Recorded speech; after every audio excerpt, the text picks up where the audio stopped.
Então, sejam todos bem-vindos para esse momento, né? Estamos aqui com o Dr. José Cláudio Casale da Rocha. Ele é o chefe da farmacogenética, não, né? Da oncogenética do Instituto AC Camargo, lá de São Paulo. E é um prazer estar aqui com você, Zé. Muito obrigada por sempre aceitar maravilhoso estar aqui. Desafio. Você não tem tempo, mas acho que quando a gente chama sem tempo é melhor. Não, e adorei que teve essa intercorrência na outra semana e a gente pôde remarcar e, nossa, acabou estendendo um pouquinho mais o curso, mas vocês vão ver que vale a pena, gente, porque esse é um assunto que pouca gente fala, né? E eu tive o privilégio de, quando eu acabei o doutorado, de fazer um pós-doutorado nos Estados Unidos, 3 anos em farmacogenética no St. Jude. Então, é uma área que eu fui estudar polimorfismos na época, né, de metabolismo de medicamentos, porque eu queria entender para que esses polimorfismos existiam, o que esses polimorfismos faziam, por que a gente tinha genes de metabolismo de remédios, né? Se quando o homem nasceu não tinha remédio, né? Como é que a gente tem gene de metabolismo, né, de opioide? Gente, porque esses genes também metabolizam o ambiente, né? Então, esses medicamentos, eles usam vias genéticas que já existem, né? Então, para eles serem eliminados corretamente do nosso corpo, eles vão pela urina, lá sendo eliminados, às vezes, intactos, né? Fazem ação e vão embora.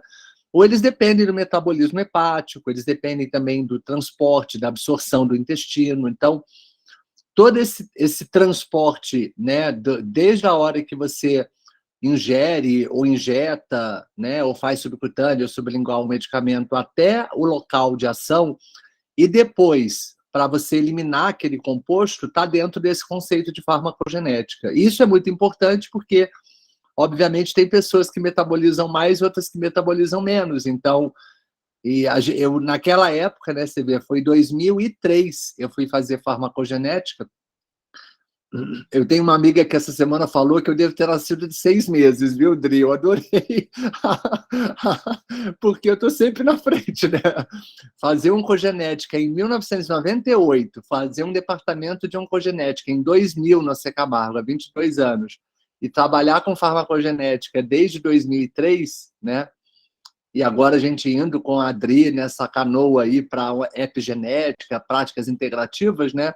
Mostra exatamente onde a gente quer chegar, né, com a oncogenética, né? Essa oncologia de precisão, ela depende desses conhecimentos de genética em todas essas áreas, né? Aí a gente vai conseguir fazer a sonhada oncologia de precisão, oncologia personalizada, né? Oncologia hoje baseada ainda no genoma, né, no DNA, e é lógico que depois a gente vai ter RNA e proteína. Dri, nós temos 1 hora, né? Eu trouxe para vocês uma aula que eu dei esse ano no Next Frontiers, que foi exatamente sobre esse tema, que eu acho que cabe bem aqui. Então, sem tirar nem pôr, tá ela aí, tem meu contato, quem tiver dúvida e quem quiser conversar mais, ou tiver casos, né, de pessoas que fizeram uso de algum medicamento que não funcionou. Hoje, inclusive, eu atendi um paciente que foi para prevenção. Ele tem uma história de família de Lifraumene também, só que ele não tem nada. Ele é um ex-obeso, tinha 135 quilos, fez uma bariátrica com 25 anos, hoje ele tem 33 anos, tá ótimo. E ele falou para mim que na cirurgia dele, ele sentiu muita dor, porque tramandol, né, que é o tramal, não funcionava, e a morfina funcionava muito pouco. Então, para ele foi um sofrimento. Toda vez que ele pensa, ele teve que operar depois uma hérnia, nossa, foi um horror para poder fazer controle, né, analgesia para ele, porque ele realmente não responde. E eu falei com ele que eu posso dizer isso porque eu também tenho os mesmos genes, né? Então, eu também não metabolizo tramal, não metabolizo... na verdade, eu metabolizo morfina, mas eu não tenho genes de metabolismo nem de tramal, nem de codeína, né? Então, a gente tem que entender isso, né? Eu também já usei metformina, nunca funcionou metformina em mim, né? Então, a gente precisa entender, porque a gente pode se poupar, muitas vezes, de ser exposto a um medicamento desnecessariamente, né? A gente pode prever se uma pessoa vai ter toxicidade fazendo um perfil farmacogenético. E por que ninguém faz? Né? A gente fica tentando entender por que ninguém faz. As pessoas não conhecem, ainda não estão preparadas para esse momento, né? Nem para 5-fluoruracil, que tem uma toxicidade alta para pessoas que não metabolizam direito, né? E não é feito assim de rotina, deveria ter uma rotina sobre isso, né? Deveria ter uma rotina sobre isso e deveria ser, como é nos Estados Unidos, coberto pelos seguros de saúde, porque vocês vão ver que existe muita vantagem em você fazer esses testes e evitar internações desnecessárias, evitar custos adicionais com, né, efeitos colaterais, com neutropenia, com febre, evitar Morte, toxicidade hepática, né? Evitar toxicidade, morte, né? Então, a gente vai falar sobre tudo isso aqui, tá? A Lausiene e a Bruna estão com a mãozinha levantada. Pode falar, gente. Professor, esse perfil farmacológico que o senhor citou, ele também é feito com banco de dados de gene? Olha, muitas vezes a gente não consegue, Bruna, porque muitos desses polimorfismos estão em região promotora. E a gente acaba não tendo muita oportunidade de sequenciar promotor quando a gente faz sequenciamento genético, né? A gente sequencia os genes, a gente sequencia a região codificadora. Mas a região regulatória, onde a gente pode ter polimorfismos, muitas vezes a gente não vai olhar. Então, para fazer um perfil farmacogenético, você tem que ter um desenho específico de primers para incluir essas regiões nesses genes, tá? Então, isso é muito interessante, foi muito boa essa sua pergunta, porque se a gente faz um exoma, eu consigo até ver duplicação de gene, eu consigo ver inativação de gene por conta de região exônica, mas eu não consigo ver as regiões promotoras ou as regiões intrônicas. Elas não estão incluídas dentro do exoma. Eu teria que fazer um genoma, né, completo para poder ver isso, ou fazer como a gente faz hoje, né, desenha um painel farmacogenético, né, ou painéis grandes ou painéis direcionados, dependendo do medicamento, para poder fazer a sequência correta, tá? Uma vez eu aprendi numa aula de media training, que a gente não deve falar droga, tá, para paciente. E a gente está muito acostumado a falar, a droga funciona. Vocês vão ver que eu falo muito medicamento, né? Eu não falo, quase não falo droga. Às vezes escapa, mas é muito raro, tá? Eu falo medicamento, tá? Então, isso é uma expressão que a gente deve se policiar, porque, embora drug, em inglês, né, seja muito corrente, né? No Brasil, droga, às vezes, é droga ilícita, né? E a gente, às vezes, até o paciente entender, né, essa nossa linguagem, entre a gente acaba usando muito, né? Mas cuidados quando a gente falar com pacientes, usa sempre medicamento, né? O medicamento que eu vou passar para você, esse esquema de remédios, de quimioterapia, né? Nós vamos usar uma droga nova, não, vamos usar um remédio novo, né? Por que não? Professor, né? Muito interessante isso. Eu acho até a respeito de hoje em dia a vasta opção, né, de antidepressivos que existem, muitas pessoas tomam e realmente não vê melhora. E às vezes isso também poderia ajudar muito nessa situação até dessa doença que hoje a gente sabe que é a doença do século XXI. Então, Bruno, você falou uma coisa que é onde dói mais o calo, né? Os oncologistas, quando um remédio não funciona, eles têm muita opção. Os cardiologistas, você faz um medicamento, não baixou a pressão, você troca de remédio. Fala, esse remédio não está funcionando em você, vamos trocar de remédio. Ninguém pensa que isso pode ser um problema de metabolismo, né? Por que a gente não pensa que quando toma um remédio, o remédio não funciona? Por que não pode ser um problema de metabolismo? É claro que é. Só que para os psiquiatras, eles têm menos opções. E são justamente os psiquiatras hoje que fazem mais esses exames de farmacogenética. Eles saíram na frente, tá? Embora a gente tenha farmacogenética já há muito tempo, principalmente nas drogas, né, nos medicamentos, ó, eu falando droga, nos medicamentos oncológicos, nos medicamentos cardiológicos, né, são os psiquiatras que hoje utilizam muito desses painéis. Agora, pergunta se eles sabem interpretar. Não sabem. Não sabem, é difícil, tá? Mas então, aí que é muito também, né? Então, assim, é às vezes... difícil para Dedéu, é difícil demais. Olha, Então, esquece a Lausiene, que a Lausiene fez uma pergunta ali. fala Na aí. verdade, é uma contribuição. Você falou sobre os psiquiatras, porque fora, nos Estados Unidos, algumas cirurgias, principalmente cirurgias cardíacas, é um pré-requisito ter um painel farmacogenético para fazer cirurgia de grande porte. Aqui não, mas aqui na Grande Vitória, eu falo por experiência própria, a gente tem no máximo 2 psiquiatras que pedem esse exame e conhecem esse exame e sabem interpretar o exame. Eu falo porque eu já fiz o painel farmacogenético, alguns medicamentos como omeprazol não tem efeito para mim como deveria ter, como as outras pessoas, e alguns outros medicamentos, mas assim, os médicos em si, eles têm uma ótima ferramenta, mas infelizmente eles não conhecem essa ferramenta. É triste isso. Você falou do omeprazol, eu já tive resultados, que eu peço bastante esse teste, inclusive pedi para esse paciente que queria fazer. Eu já tive paciente que a dose de omeprazol tinha que ser 4 vezes maior para funcionar. A minha tem que ser 2 vezes maior para funcionar. Uhum. Então, olha só que incrível. Incrível, né? Então, assim, e anestesia, às vezes você está fazendo lá, né, sedação, relaxamento muscular, né, e analgesia. Isso aqui é composto, são os 3 tripés da anestesia, né, quando você faz uma anestesia. Imagina você estar curarizado, sem poder se mexer, né, e sentindo dor, né, porque a anestesia não funciona. Você não consegue mexer nenhum músculo e vai passar a cirurgia inteira sentindo dor. Então, assim, são situações, né? Hipertermia maligna também, são variantes genéticas que a gente consegue testar, né? De antemão, saber se uma pessoa vai ter uma toxicidade fatal, né? Por conta de algum medicamento que ela vai usar, né?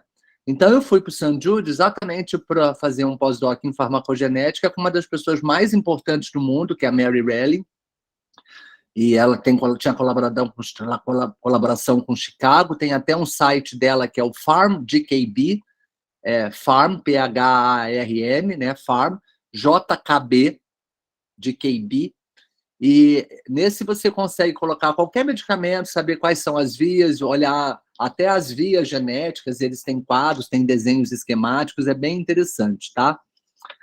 Então, acho que a gente pode começar.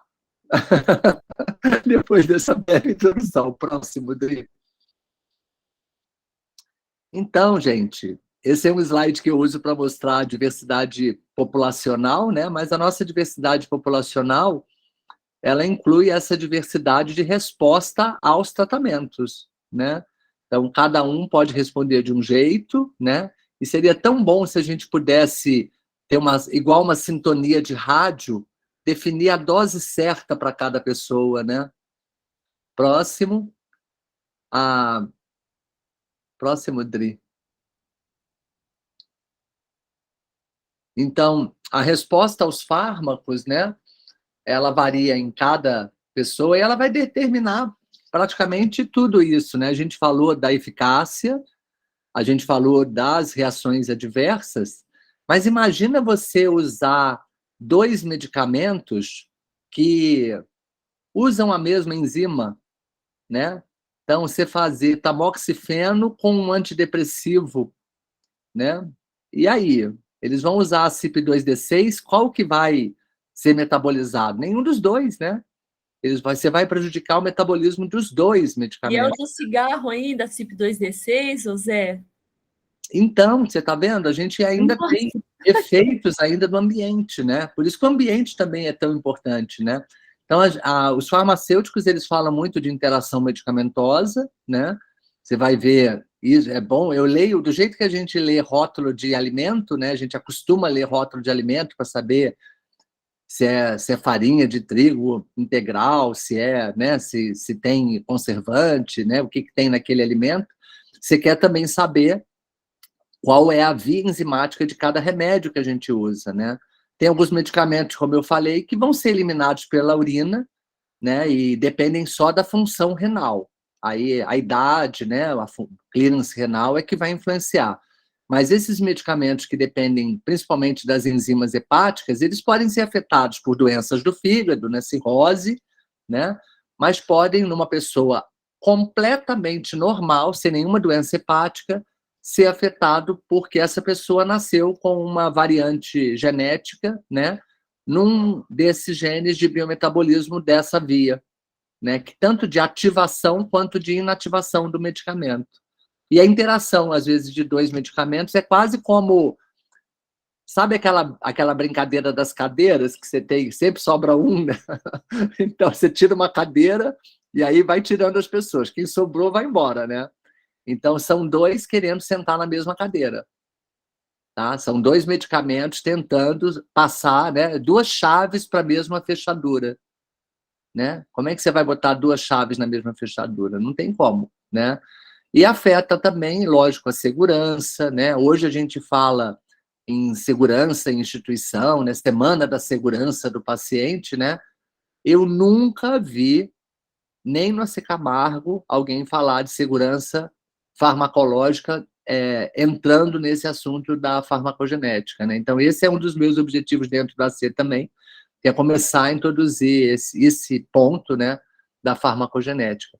E, assim, depois que eu vim dos Estados Unidos, eu sempre quis fazer estudo em farmacogenética, comecei no INCA, mas acabou não dando tempo para fazer o estudo, e eu acabei fazendo em Curitiba, e eu vou mostrar hoje para vocês 2 trabalhos de farmacogenética que foram produzidos, um saiu em 2020, outro saiu esse ano, que é da farmacogenética do tamoxifeno, tá? A gente vai falar disso. Bem, e a resposta aos fármacos, né, também interfere na toxicidade aos fármacos, não só, gente, imagina, do tecido tumoral, que é onde a gente quer que o fármaco tenha mais ação. Imagina usar um medicamento, uma quimioterapia, é lógico que você quer que seja muito tóxico para o tumor, mas pode ser muito tóxico para os tecidos normais também. Então, a gente, quando fala em farmacogenética, em oncologia, a gente tem que lembrar do que aonde a gente quer que seja a toxicidade. É no tecido tumoral? Opa, então temos que ser tóxico no tecido tumoral. Mas o que limita a dose da toxicidade, né, é uma janela terapêutica que vai desde a dose mínima eficaz, né, para o que você quer, até a dose máxima tolerada. É assim que é calculada a janela farmacológica, né? Então, essa janela farmacológica de dose mínima, qual é a dose mínima que é eficaz e qual que é a dose máxima tolerada, é que faz a gente prescrever os medicamentos numa determinada miligramagem, né? Mas você olha medicamento antibiótico, é típico, né? Você fala qual que é a dose, né, de sulfamethoxazol para imetropim, né? O famoso Bactrim. Pode ser uma pessoa de metade do tamanho da Adriana, né? Ou com o dobro do tamanho do Polido, a dose vai ser a mesma. Por quê? Né? Então, a gente está falando, às vezes, de medicamentos que a dose hoje, ou porque a janela farmacológica ela é muito ampla, né? Mas tem medicamentos que essa janela terapêutica ela é muito estreita, a dose mínima é muito próxima da dose máxima, e é aí que a gente acaba complicando. Tá? Então, tem alguns medicamentos que a gente pode ter segurança de usar uma dose igual para todo mundo, porque essa janela é muito grande, outras não. Tá? Próximo, Dri. Então, essa resposta aos fármacos, né, como até a Dri já falou, né, a influência do cigarro, mas a influência da dieta, a gente já sabe, né, medicamentos que podem mudar a absorção, né, feitos dos interferentes, né, ambientais, a temperatura, altitude, né? Tudo isso faz um medicamento, às vezes, funcionar mais ou menos, mas também estados de saúde, como eu falei, doenças hepáticas, né, cirrose hepática, a idade, né, e as características genéticas. Então, a gente precisa, quando a gente prescreve qualquer medicamento, saber se realmente a gente está causando benefício ou se a gente eventualmente pode estar causando algum malefício, tá? Bruna, quer fazer uma pergunta? Professor, Aham. quero. Não, é porque eu acho até importante isso que o senhor tem falado, está falando aí, porque eu vi que nessa época da Covid, os médicos estavam passando muito corticoide para tomar, né? E aí, esses dias eu estava lendo uma matéria do quanto aumentou os casos de herpes por causa do excesso de consumo de corticoide. Então, tipo assim, chegava a pessoa com qualquer sintomas de gripe ou de Covid, os médicos estavam todos passando corticoides para poder melhorar os sintomas, e às vezes os sintomas nem tinha tanta melhora assim, e o médico só ia enfiando cada vez mais corticoides nos pacientes, e esses casos de herpes cresceu muito, e está muito relacionado com o que o senhor está falando, né? Exatamente. Então, você usa um medicamento que é para diminuir a inflamação, mas você está diminuindo também a imunidade, né? E aí o herpes faz a festa. Caiu a imunidade, o herpes cresce, né? Então, isso, assim, era esperado, né? Mas por que as pessoas não pensam e passam mesmo assim? Então, é lógico que tem algumas situações de risco, que você está em ciência respiratória, vai ter que fazer corticoide. Tem um tumor cerebral cheio de edema, não tem jeito, vai ter que fazer corticoide. Mas em situações onde você tem alternativas, né, será que a gente também não pode lançar mão de outras medicinas? Né? Então, vocês estão vendo um médico falando de farmacogenética, falando de outras medicinas, né, fitoterápicos, que também tem efeitos colaterais, tá? Não é qualquer coisa, não, né? Vocês vão ver aqui, eu vou falar de UGT. Vou deixar para falar de um pouquinho de hibisco mais para frente. Me lembrem de falar de hibisco quando a gente falar da UGT 1 a 1, tá? Então, olhem só, tá? A gente tem, nos Estados Unidos, 2 milhões de hospitalizações por ano e 100 mil mortes causadas por reações adversas de medicamentos. A gente não tem esses dados no Brasil, tá? Mas olha só, num país que tem 300 milhões de habitantes, 2 milhões de hospitalizações que podiam ser evitadas e que esse dinheiro podia estar sendo aplicado em outras coisas, em prevenção, em cuidados com a saúde, né? Estão sendo usados para tratar pessoas que sofreram efeitos colaterais, né? Essa nossa medicina atual, né? Alopática, ela tem esse efeito colateral, né? Então, a gente pode, né, tá usando medicamentos que podem ser mais danosos. 4% dos medicamentos são retirados do mercado por causa dessa toxicidade inaceitável. E muitos deles, essa toxicidade só é descoberta muitos anos depois. Então, você usa um medicamento e daqui a pouco descobre que ele causa arritmia cardíaca, né? Ele já está há 10 anos no mercado. Né? Você usa um medicamento, por quê? Hoje existem, para a gente poder lançar medicamentos, aqueles estudos, né? Fase 1, 2, 3, né? 4, randomizados, duplo cego, tarará, né? Mas, às vezes, o efeito de um medicamento pode ser por uma coisa tão rara que, muitas vezes, esses eventos nem aparecem durante o estudo. Então... Zé, lembrando uma coisa que é bem importante, que é o efeito epigenético do uso de muitos medicamentos. Porque isso ninguém testa. Uhum. E muitos medicamentos alteram a expressão gênica. E aí você tem uma alteração que nem a gente viu no nosso trabalho, né? A questão do Rivotril, né? E ele muda o NR3C1, que é o receptor do glicocorticoide. Ele altera o padrão de metilação. Não, é absurdo, né? E a gente a gente usa muitas vezes agentes desmetilantes, né? Vocês já viram retocolite ulcerativa, doença de Crohn? A gente usa 5-azatioprina, que é um agente desmetilante do DNA. Ele desmetila tudo. Então, aquele cólon que está metilado vai desmetilar, mas sabe lá o que mais você está desmetilando, né? Tá? Bruna, não sei se você não abaixou a mão, ou se é outra pergunta. Então, 1/3, né, dos medicamentos só que causam benefício. A gente acha que está passando remédio para melhorar as pessoas, mas, na média, só 30% deles funcionam. Tá? Próximo, Dri. Então, o que é a farmacogenética, né? É uma área da farmacologia clínica que estuda as bases genéticas das variações individuais na resposta a tratamentos farmacológicos. Tá claro? Fica fácil agora, depois disso tudo, né, a gente entender que farmacogenética junta o medicamento com as características do indivíduo, né? E o termo mais certo é farmacogenética ou é farmacogenômica, né? Então, farmacogenética e farmacogenômica são sinônimos, tá? Mas muitos gostam de separar pela quantidade de genes que você está vendo, né? De variantes que você está usando, né? Então, quando você está vendo um gene único, né? E você está vendo um pequeno número de variantes, você vai falar farmacogenética. Quando você está fazendo análises complexas, né? De WOS, né? Estudos, né, de polimorfismos em chips de DNA, ou fazendo grandes sequenciamentos em larga escala, você vai chamar de farmacogenômica. Tá? A gente usa, né, o tecido normal, tá, gente? A gente está vendo o DNA que a pessoa nasceu com ela.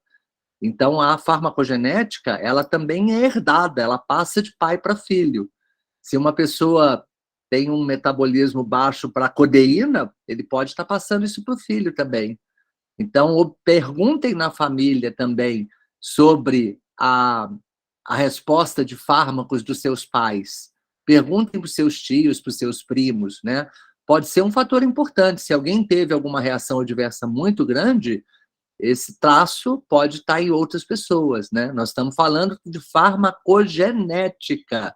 Lembrem, traços, né, genéticos que podem ser transmitidos para os filhos, tá? Então, não é só do indivíduo. Muitas vezes a gente está falando de uma situação familiar. Tá? E foi um caso sobre a codeína que foi um dos grandes achados responsáveis pelos casos do exame em si, né? A questão da codeína nos bebês, né? Que os bebês não conseguiam metabolizar aquela codeína, e, quer dizer, eram hipermetabolizadores, eles quebravam muita codeína e aquela codeína ficava, parece, tóxica no bebê, não é isso? Que eles tinham no leite da mãe. Eles degradavam mais. Isso. Então, imagina, Lausiane, ótima essa pergunta, porque a gente tem que imaginar, né, que essa janela terapêutica é como se fosse uma caixa d'água, que tem que estar num nível, né? Não pode estar baixa demais, nem pode estar alta demais, né? Então, se você colocar muito medicamento, é lógico que ela transborda, né? Mas se você tiver uma saída muito pequena, ela também vai transbordar, mesmo que a quantidade de medicamento seja igual a que outros usam, né? Então, a saída dela é muito pequena, está entupida ali aquela saída, essa caixa d'água vai aumentar, né? Você tem que diminuir a quantidade de remédio, porque a vazão dela, a eliminação desse remédio é muito lenta. Por outro lado, se eu tenho um rombo, né, que esvazia essa minha caixa muito rápido, ou eu troco de remédio, ou eu vou ter que dar aquele remédio que, para ele ser eficaz, eu vou ter que dar numa quantidade muito maior. É o exemplo da codeína nos bebês, como você falou, o exemplo do omeprazol, que a gente tem pacientes que você tem que dobrar a dose, às vezes quadruplicar a dose, porque a eliminação do remédio é muito rápida, tá? Então, a farmacogenética, ela busca identificar genes, né, que predispõem a essas doenças do biometabolismo, né, que modulam a resposta dos medicamentos, que afetam a farmacocinética e a farmacodinâmica dos medicamentos, né, e que estejam associados às reações adversas do medicamento, tá? Alguém sabe o que é farmacocinética e o que é farmacodinâmica? Alguém quer definir? Então, cinética, né, é por onde anda, né, desde a absorção, né, então você toma o medicamento, ele vai para o intestino, ele tem que ser, né, dissolvido, ele pode sofrer influências do alimento, né, ele passa pelas barreiras do intestino para ganhar a circulação, ele vai andando pelo sangue, pode ser ligar a proteínas, né, sanguíneas, né? Então você vai ter medicamentos ligados à albumina, você vai ter medicamento livre. Opa, é esse livre que interessa, né? Aí ele vai ter que ser absorvido na célula, né? Será que ele passa por difusão ou ele passa por algum mecanismo ativo que depende de cálcio, né? Será que você tem uma bomba de medicamento que joga ele para fora da célula? Os tumores fazem isso. Os tumores fazem isso, né? Então, isso é a farmacocinética, né? E a farmacodinâmica é quando você está avaliando os níveis do remédio. Eu usei um remédio, né? E quero ver os níveis séricos dele. Numa pessoa dá muito alto, noutra pessoa dá médio, noutra pessoa dá muito baixa, né? E aí eu vou calculando, né? Qual que é a dose daquela pessoa para eu poder estar dentro dessa janela terapêutica, tá? Então, cinética é por onde ele anda, e dinâmica é qual é a dose ideal para cada pessoa, para ela atingir o nível no alvo necessário, né? E... Professor, Uhum. a minha professora na época, de um jeito mais simples, né? Ela sempre fazia a gente entender de uma forma que a farmacocinética era a resposta do medicamento no nosso corpo e a farmacodinâmica a resposta do nosso corpo ao medicamento. Eu acho que é interessante, porque aplica bem esse conceito, né? Como que o remédio vai andar e como que o seu corpo vai reagir. É isso mesmo. Então, acho que o próximo, Dri.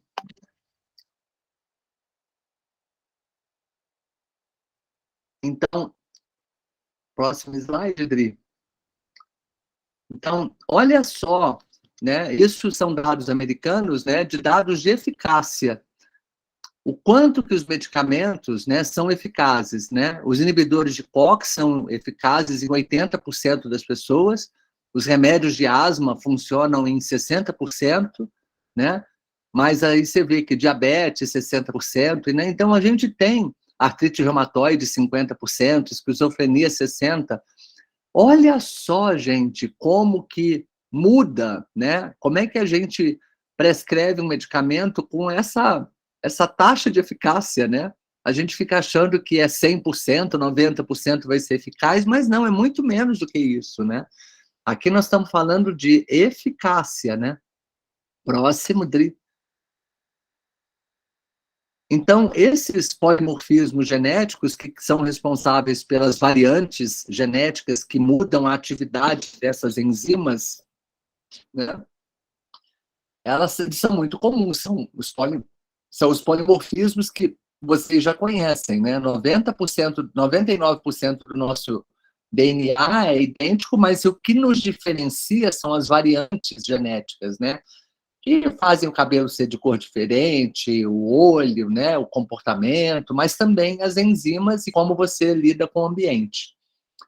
A cada 200 nucleotídeos do nosso genoma existe uma variação genética, em média, né? Uma variante genética, ou seja, pode ser, eu posso ter A e você ter T naquela posição, outro ter G, outro ter, né? Pode ser uma duplicação, pode ser uma deleção, né? E as variantes genéticas ou gênicas ou estruturais, né? Elas são chamadas, então, de variantes polimórficas, se elas estão presentes em pelo menos 1% da população. É o conceito de polimorfismo que vocês já sabem, né? Polimorfismo sempre leva em consideração a porcentagem. Se você tem pelo menos 1% da população com aquele alelo minor, você já chama de variante polimórfica. Se é menor do que 1%, é uma variante rara.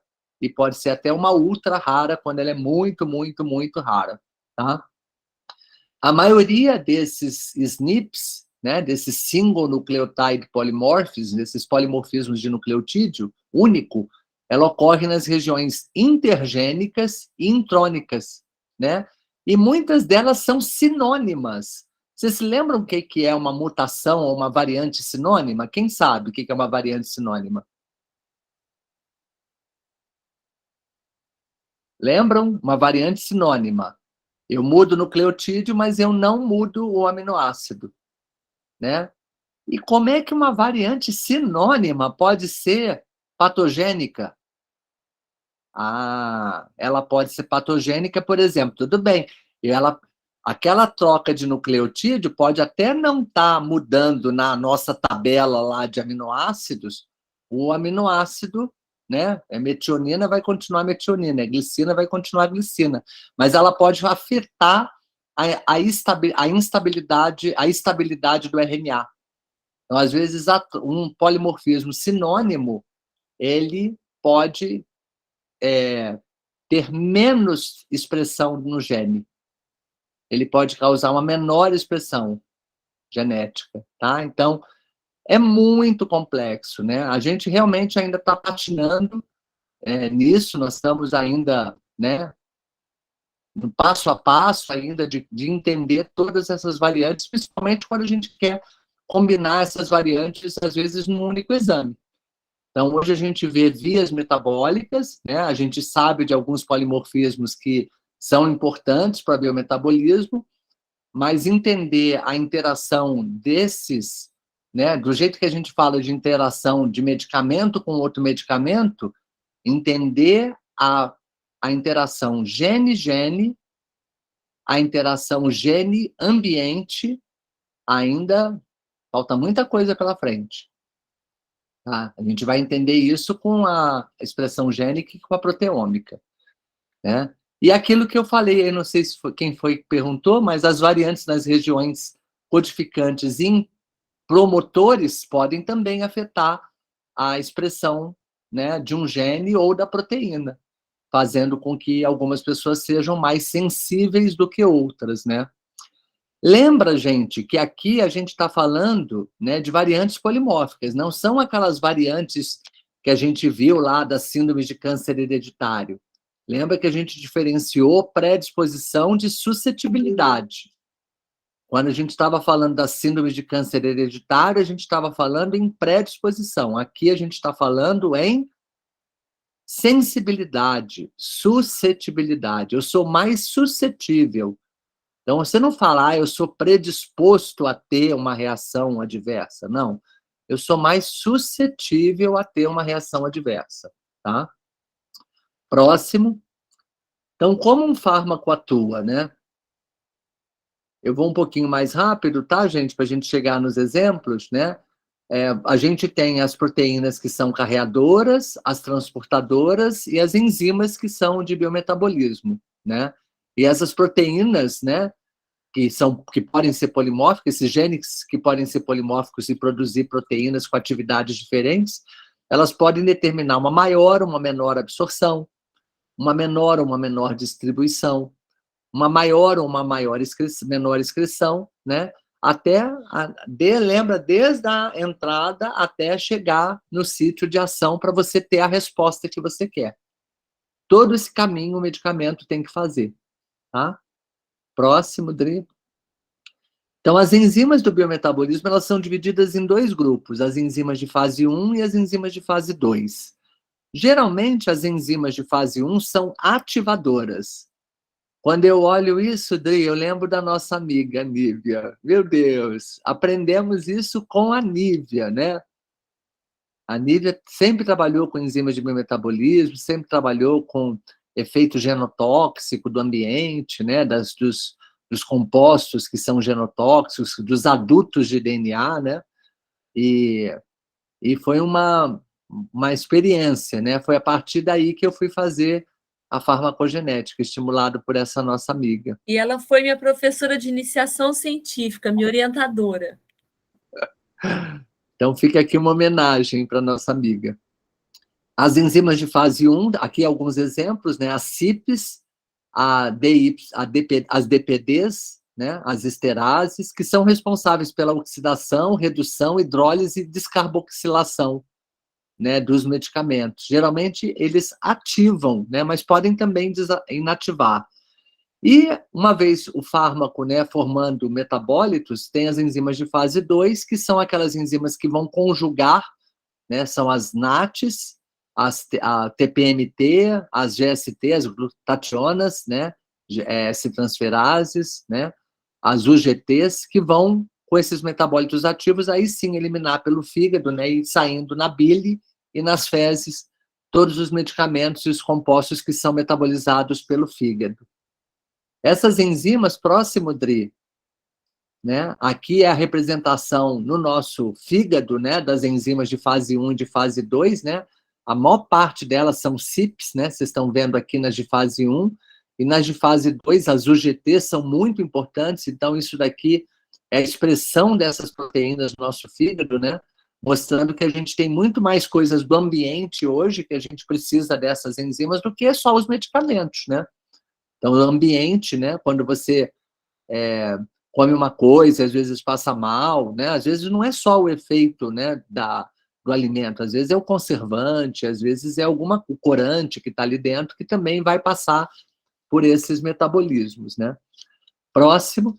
E aí nasceu, né, esse conceito de medicina genômica, né? E esse conceito da individualidade dos medicamentos, onde a farmacogenética poderia ser, né, prescrita de forma cada vez mais individualizada, né? Então, quando a gente... Próximo slide, Dri. Quando a gente fala em câncer, né, que a gente está dando um medicamento, né, uma químio, uma hormonioterapia, uma imunoterapia, a gente tem que lembrar que para esse medicamento causar o dano no DNA que a gente quer no tumor, ele precisa ser transportado e metabolizado, né? E que essas enzimas é que vão determinar a distribuição e a eliminação do fármaco. Ele precisa atingir o alvo terapêutico e causar o dano, e a gente ainda tem o reparo do DNA, da apoptose, né? Tudo isso, ele interfere, então, se o medicamento vai ou não agir no seu alvo terapêutico. E da mesma forma que a gente tem o nosso DNA normal, né, que já codifica para essas enzimas, imagina que o câncer, ele vem de uma célula normal, ele herda todo esse metabolismo do indivíduo normal, né? Então, muitas vezes você está sendo tóxico para o tumor, mas também está sendo tóxico para o tecido normal, tá? Não quer dizer que se um remédio não está dando toxicidade, também não está funcionando no tumor. Não quer dizer isso, tá? O tumor, ele tem outras alterações genéticas que podem, inclusive, fazer com que ele fique mais sensível, né? Tá? Então, a gente já tem estudos da farmacogenética do indivíduo, que é o que a gente está falando hoje, né? Mas também da farmacogenética do tumor. Tá? Aí é outro capítulo. Tá? Próximo, Dri. Então, o potencial da farmacogenética, né, ou da farmacogenômica, não é para toda a população você saber qual que é a dose certa. É lógico que um medicamento que funciona para a maioria das pessoas, né, para aqueles 60%, 70% que a gente viu naquela outra tabela, ele vai poder ser usado para essas pessoas sem você precisar, né, mudar a dose. Mas o que a gente quer é identificar quem são os não respondedores que vão ter que ter um medicamento alternativo. A gente quer identificar quem vai ter toxicidade para a gente poder diminuir a dose ou usar outro remédio. Então, o potencial da farmacogenética é separar dessa população aqueles que não respondem ou aqueles que são ou que vão ter muita toxicidade. E para esses, sim, fazer alternativas, né, que funcionem, né? Então, os estudos clínicos hoje usam muita farmacogenética, mas antigamente a gente, né, ainda hoje, né, Polido, a gente tem os estudos, esse remédio funcionou, você trata 1.000 pessoas com remédio, trata 1.000 pessoas com remédio B. Aí você fala, A é melhor do que B. Mas é lógico que tem aqueles que responderam a B que não vão responder também a A. E você tem os que não respondem nem a A nem a B que vão responder a C. Então, a farmacogenética quer exatamente separar essas pessoas, tá? Próximo. Então, o metabolismo do fármaco, né? Aqui está mostrado no meio, né? Os respondedores esperados, né? E vocês veem que essa curva, né? Da farmacodinâmica, ela atinge a janela terapêutica, que é essa barrinha cinza, a barra de baixo, né, a borda da parte inferior é a dose mínima eficaz. E a borda de cima, Dri, bota a borda de cima, é a dose máxima tolerada. Tá? Então, ela tem que estar dentro dessa barrinha. Se você tem uma pessoa que teve reação adversa, é porque ela passou dessa barra. E se tem uma pessoa que o medicamento não funcionou, é porque ele não atingiu a janela terapêutica. Tá? Próximo. Então, aqui o exemplo da UGT1A1, tá? Que é um polimorfismo dipromotor, que é uma repetição, TA. Se o indivíduo, né, com seus dois alelos, materno e paterno, tem os alelos normais, né, normometabolizadores, 6,6, ele vai metabolizar irinotecano sem ter efeitos colaterais. Mas se tem um acesso de alelos, né, então, por exemplo, aqui um 6,7, um alelo materno é 6 e o paterno é 7 repetições de TA no promotor, esse metabolismo do irinotecano vai ser prejudicado e essa pessoa vai ter muita toxicidade. Tá? Então, um indivíduo que é 6,7 já tem que ter redução de 20% da dose. Um indivíduo que é 7,7 ou 7,8, 8,8, né, que tem até esses alelos mais raros, ele tem que ter diminuição de 70% da dose. E a gente faz irinotecano, né, em vários esquemas para câncer de intestino, ovário, né, e o paciente, depois que faz a toxicidade, quase morre, é que o médico fala, vamos fazer então um teste de farmacogenética, porque eu acho que você teve toxicidade por causa disso. Tarde demais, so late. Né? A gente está falando de, né, chover no molhado, não é isso que a gente quer. A gente quer que as pessoas façam esse teste antes, tá?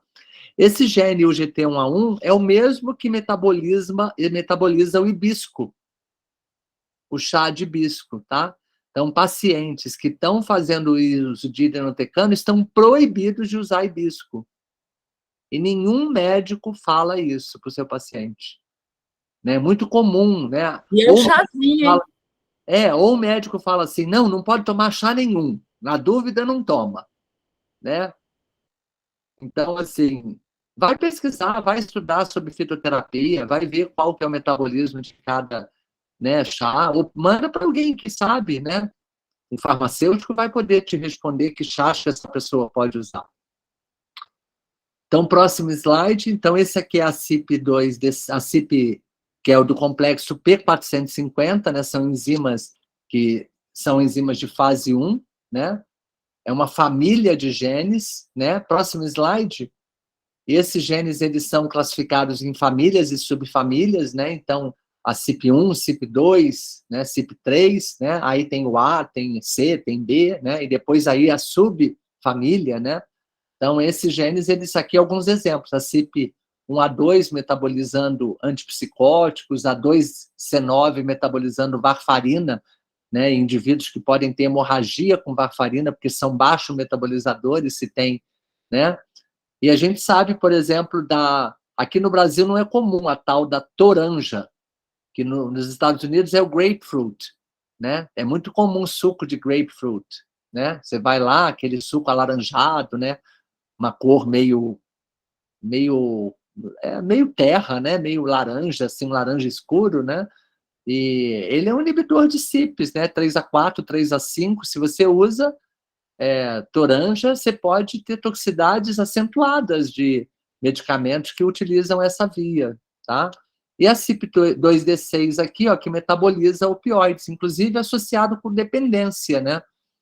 Então, a gente tem indivíduos que são baixo metabolizadores, que o barato é muito maior. Eles ficam dependentes, né? Então, uma dose pequena traz né, uma alegria, um furor, né? De ação muito maior para quem tem baixo metabolismo, né? De CYP2D6.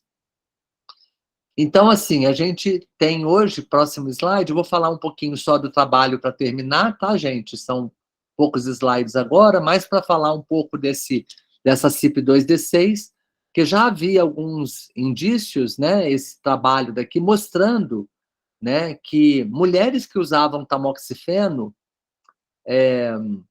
e que eram baixo metabolizadoras da CYP2D6 tinham piores desfechos do que as que metabolizavam normal ou rápido, né? Essa primeira curva aí que a gente está vendo com 206 mulheres, né? Em compensação, se não usavam tamoxifeno, os desfechos eram similares, né? Então, por que tinham mulheres que usavam tamoxifeno e se beneficiavam do medicamento e outras não, né? Mostrando que tinha deficiência, mulheres que eram deficientes da CYP2D6. E a CYP2D6, só para vocês verem a complexidade para a gente avaliar o metabolismo, próximo slide, Dri, cada uma dessas linhas são alelos da CYP2D6. Cada troca de letrinha que vocês estão vendo marcado com essas caixinhas coloridas caracteriza uma desses alelos, né? Que são as estrelas, né? Então a gente fala, estrela 1, estrela 10, né?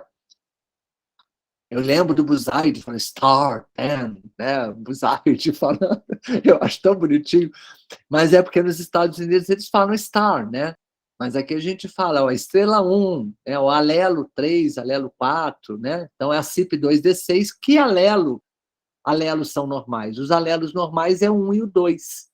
Todos os outros alelos, eles causam algum tipo de alteração, tá? Ou para mais, ou para menos, né? Eles variam, vão variar o metabolismo dessas pessoas dependendo dos alelos combinados, né? Ainda tem que combinar o alelo. Então, quando você quer fazer a genotipagem, que é o nome que a gente usa, né? Genotipagem. É um nome novo para vocês, né? A genotipagem de uma enzima hepática, né? De um gene de biometabolismo, você está vendo alelo materno e paterno, e você tem que fazer, né? Existem programas de computador que vão analisar cada um desses pontinhos e definir quais são os dois alelos que você tem, né, de materno e paterno, tá? Então, a gente tem que fazer o genótipo do indivíduo, tá? Próximo slide. Então, só para lembrar um pouco, né, que a falha de resposta ao tamoxifeno, ela pode acontecer por uma resistência tumoral, pode acontecer por uma adesão ruim ao fármaco, né? A pessoa está dizendo que está tomando e não está tomando, isso acontece muitas vezes por conta dos efeitos colaterais, né? Pode acontecer por interações medicamentosas, mas pode acontecer também por fatores genéticos, né? E o tamoxifeno, gente, é o que a gente chama de prodroga. Ele é um protótipo, né, de um medicamento que não tem ação no formato que a gente toma o comprimido. Ele precisa passar pelo fígado e a enzima CYP2D6 no fígado é que biotransforma o tamoxifeno no seu fármaco ativo, que é o endoxifeno. Então, usar tamoxifeno e não saber se a enzima está lá ou não está, é um erro, né? A gente tem que pensar, será? A gente pode estar tratando a maioria, mas se eu fosse mulher e tivesse câncer de mama, eu ia querer saber se eu tenho ou não tenho enzima, né? É diferente de você usar um remédio para pressão ou um antidepressivo, que na hora você sabe se o remédio vai funcionar ou não, né? Não voltou a ficar bem, não saiu da depressão, a pressão não baixou. Mas aqui não, o tamoxifeno, na maior parte das vezes, ele é usado preventivamente. A mulher que usa o tamoxifeno na adjuvância, ela não está sabendo se o remédio está funcionando ou não. Ela não existe um parâmetro para a gente poder entender se esse remédio está funcionando ou não. O que vocês sugerem, pessoal? Aí é uma pergunta para vocês, tá? Que a gente deveria fazer para saber se o tamoxifeno está funcionando.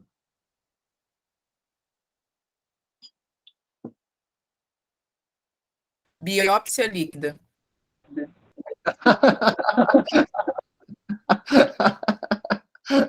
Tudo termina na biópsia líquida no final. Amém. Biópsia líquida, não estou falando. Sério, a gente está falando da enzima, então vai ver a enzima, né? Mas tem mais alguma coisa que vocês podem fazer? Ai, fiquei curiosa agora, Zé. Fala logo. Dosar o metabólito ativo? Dosa o metabólito ativo. Dosa o metabólito ativo. Então, você pode dosar tamoxifeno, endoxifeno. Aí você sabe qual que é o normal de tamoxifeno, se a mulher está tomando, e quanto que ela deveria ter de endoxifeno. É bom que até sabe se ela está tomando, porque se tem essa questão de adesão terapêutica, né? Então, se essa dose de endoxifeno está baixo, mas o tamoxifeno está baixo, significa, Dri, que ela não está tomando. Se o tamoxifeno está alto e o endoxifeno está baixo, ela está tomando, mas não tem enzima.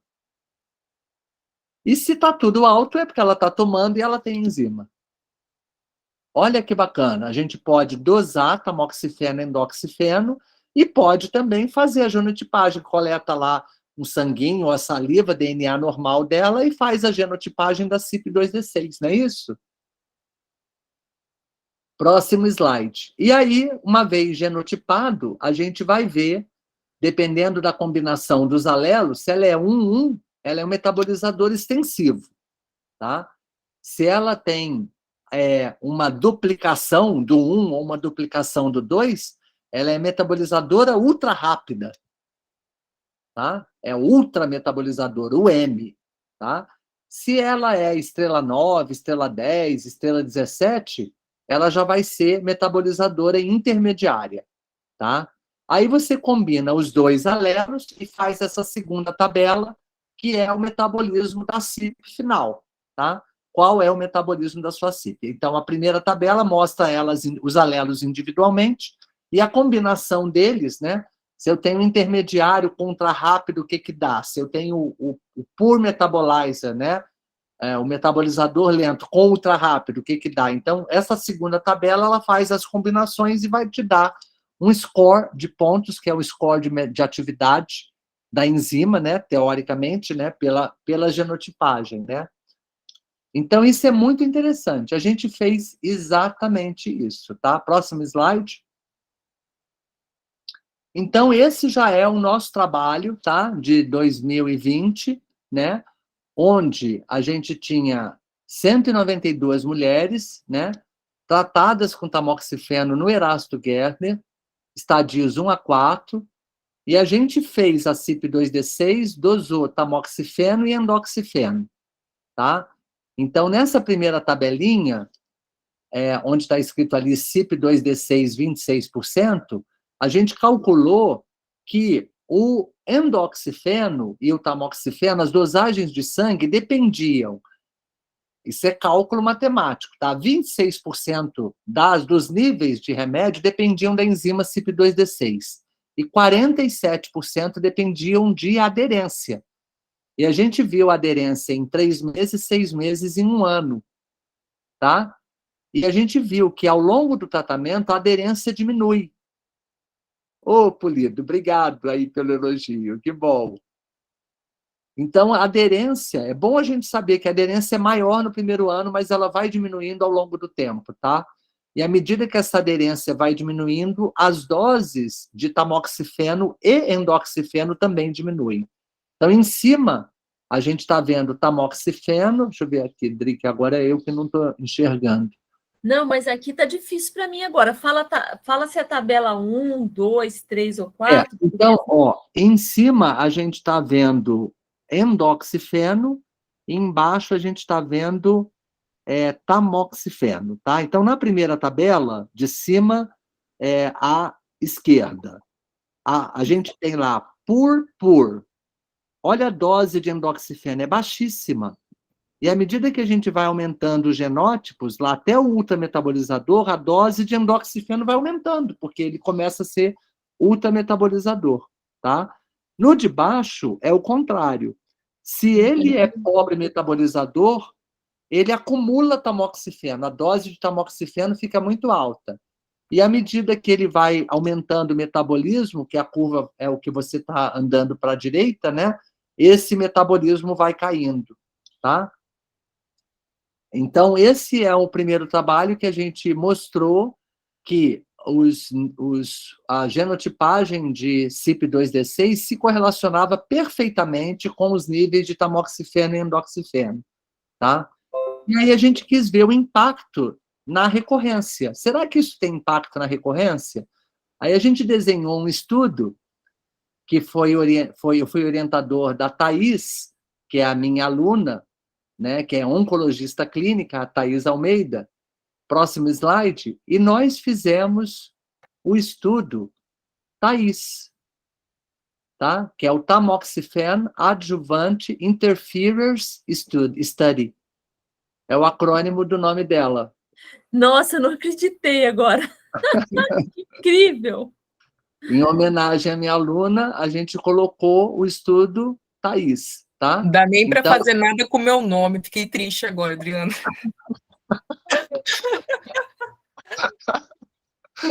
Ou alguma coisa. Deve ter algum apelido. Tem que ser um apelido. Vamos pensar nisso, vamos trabalhar nisso, Adriana. Tá bom? Então, o objetivo desse estudo era justamente entender se os níveis de endoxifeno se relacionavam com recorrência, porque quem não atinge os níveis de endoxifeno, independente se está tomando remédio ou não, se tem enzima ou não, o endoxifeno ele reflete tudo, vocês concordam? Porque o endoxifeno é o produto final, tá ou não tá? Eu posso não estar tomando, o endoxifeno está baixo. Eu posso não ter enzima, o endoxifeno está baixo. E a nossa pergunta era, será que isso interfere com a recorrência? E aí, como esse estudo era de 2015, a gente conseguiu ver em 2020. Próximo slide. Então aqui, olha, a gente, só para resumir, né, 149 mulheres, né, que não tiveram, aí a gente só selecionou estadio 1, 2 e 3, tirou os 4, né, e esses pacientes, você vê, 25%, 16% tiveram recorrência ou morreram ao longo desse período de follow-up, e a gente usou um threshold, né, um nível para definir nível bom acima de 15, nível baixo acima de 15, tá? Abaixo de 15, tá? Próximo slide. E a gente viu aí, comparando os níveis de endoxifeno nessa população, que quem tinha menor nível de endoxifeno, abaixo de 15, recorria mais, né? Tinha event-free survival, né? Então, é sobrevida livre de eventos, livre de recorrência, tá? A gente não conseguiu ainda fazer uma análise de sobrevida, porque isso precisa de mais tempo e maior coorte, tá? Mas, só aproveitando um pouco, né, qual seria a solução, então, para essas pacientes que são nível intermediário, né? Porque o nível baixo não adianta, gente. Nível baixo de muito, muito baixo de endoxifeno, quando a enzima não funciona nada, você tem que trocar de remédio. Mas existe, próximo slide, uma recomendação, que é uma recomendação... aqui são as conclusões do Thais, tá? Mas acho que pode passar, porque acho que eu já falei, Dri. Mas existe uma recomendação desse consórcio de farmacogenética, que é o Clinical Pharmacogenetics Implementation Consortium, que vem recomendando que para essas pacientes que tenham níveis intermediários de CYP2D6, né, que a gente dobre a dose. Então, você pode ver se ela poderia usar inibidor de aromatase, mas, por exemplo, para uma paciente pré-menopausa, usar inibidor de aromatase não vai funcionar. Você tem que usar um inibidor da hipófise, né, de HRH. Então, aí você teria, inibindo o eixo hipofisário, você consegue usar o inibidor de aromatase. Mas, se houver alguma contraindicação, osteoporose, alguma coisa que você não possa usar, é muito intolerável, né, para uma mulher na pré-menopausa, você abolir completamente a menstruação dela com esses medicamentos, a recomendação, então, poderia ser para os intermediários você usar 40 miligramas em vez de 20 miligramas, tá? Então, já tem estudos em andamento, né, que estão fazendo isso, né, aumentando a dose do tamoxifeno, porque você, dobrando a dose de tamoxifeno, você consegue meio que empurrar o tamoxifeno para a enzima e você conseguir ter níveis de endoxifeno maiores, tá? E aí você consegue atingir ser superior a esse threshold de 15, que a gente definiu e que a literatura também definiu, tá? E era isso, gente. Só para dar uma pincelada aqui de... Esses 2 artigos estão disponíveis, tá? Depois eu vou mandar para a Adriana. Um saiu em 2020, foi o primeiro, e o segundo agora em 2022. Manda para mim, então, Zé. Eu vou parar a gravação. Deixa eu só ver aqui. Eu vou parar a gravação e aí a gente faz o encerramento. Então, eu quero agradecer Dr. José Cláudio Casale da Rocha por estar aqui conosco, né? É uma delícia a gente conversar. E agradecer também você que está aqui conosco assistindo. Obrigada.